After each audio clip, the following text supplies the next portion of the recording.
Magandang umaga mga kahuan, narito na ang ulat sa panahon today.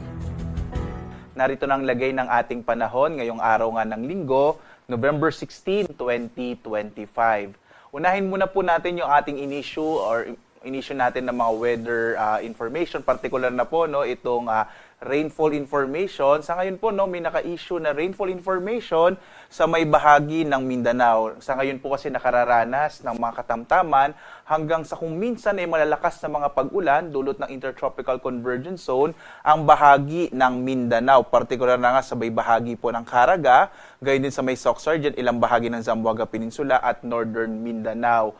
Ngayong araw naman, sa ating latest satellite images, makikita nyo po wala tayong bagyong minomonitor sa loob at labas ng Philippine Area of Responsibility. Maliit nga yung posibilidad na magkaroon tayo ng bagyo sa mga susunod na araw.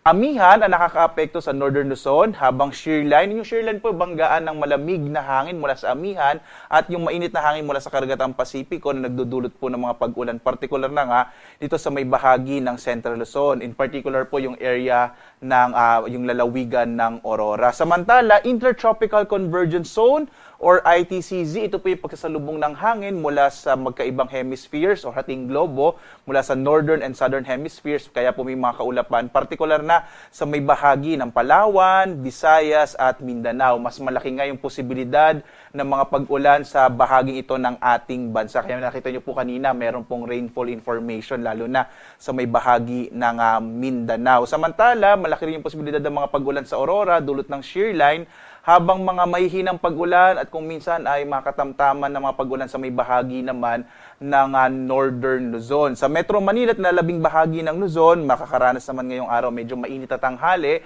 pero may mga posibilidad pa rin ng mga isolated o pulupulong pag-ulan, pagkulog sa hapon hanggang sa gabi. Dito nga sa Luzon, makikita po natin malaki yung posibilidad ng mga pag-ulan, lalong-lalo na sa lalawigan ng Aurora, dulot nga yan ng shearline o yung bangga ng mainit at malamig na hangin. Samantala naman, meron po mga pag-ulan, mga mahina hanggang sa kung minsan katamtaman, hanggang sa kung minsan malalakas sa mga pag-ulan, dulot ng hanging amihan, particular na sa bahagi ng Cordillera at Cagayan Valley Region. Mga isolated o pulupulong mahihinang pag-ulan naman ang mararanasan sa Ilocos Region, dulot din ng amihan. Habang dito sa Metro Manila at nalalabing bahagi ng Luzon, makararanas naman ng mga isolated o pulupulong pag-ulan, pagkilat, pagkulog. Kumpara po kahapon, mas maliit yung posibilidad ng mga malawakang mga pag-ulan. Kaya sa mga kababayan po natin na magkakaroon ng mga aktibidades sa labas ng ating mga tahanan ngayong araw dito nga sa Metro Manila, asahan po natin, magdala pa rin kayo ng mga pananggalang sa ulan, posible yung mga isolated thunderstorms, pero mas malaki yung posibilidad na medyo mainit yung panahon po natin ngayong araw dito sa may bahagi nga ng Metro Manila.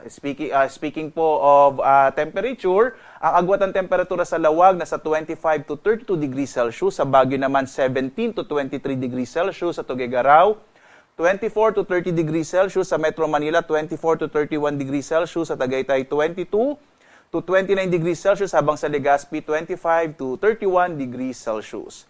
Dumako po tayo sa Palawan, Visayas at Mindanao. Malaki rin yung posibilidad ng mga pag-ulan sa may bahagi ng Palawan dulot ng ITCZ.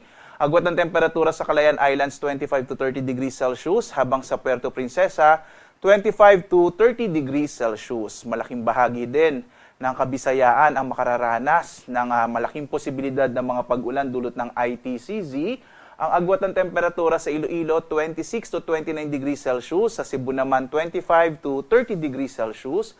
Habang sa Tacloban, 25 to 30 degrees Celsius.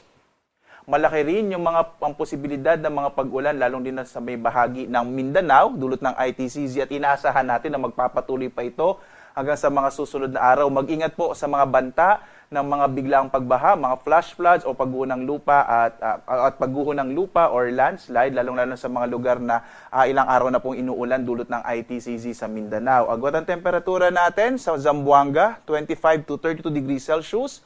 Sa Cagayan de Oro, 26 to 30 degrees Celsius, habang sa Davao, 25 to 31 degrees Celsius. Sa lagay naman ng ating karagatan, wala po tayong nakataas na gale warning pero katamtaman hanggang sa maalon na lagay po ng ating karagatan ang mararanasan, particular na sa Northern and Central Luzon, dulot po ito ng hanging amihan. Ang nalalabing bahagi naman ng ating bansa, makararanas po ng banayad hanggang sa katamtamang pag-alon ng ating karagatan. Mag-ingat pa rin po, no, lalong-lalo na yung mga maliit sa sakyang panda at maliliit ang mga bangka, lalong-lalo na kapag meron tayong mga localized thunderstorms na kung minsan nagpapalakas ng alon ng ating karagatan.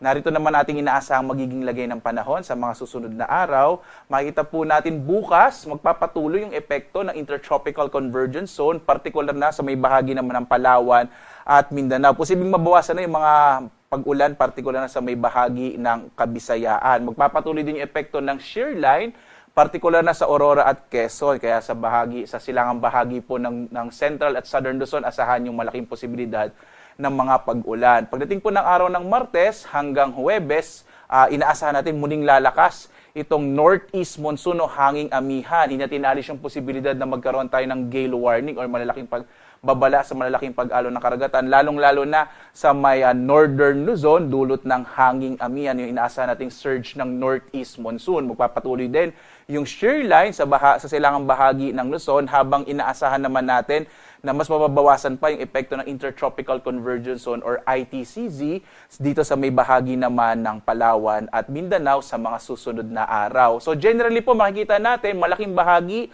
ng ating bansa ay makararanas lamang ng mga isolated o pulupulong pag-ulan, pagkidlat, pagkulog sa ating sa buong kapuluan po natin. At magandang balita sa ngayon po, base sa pinakahuling datos natin, maliit pa ngayon yung posibilidad, medyo pahinga muna po tayo sa mga bagyo, at least for this week.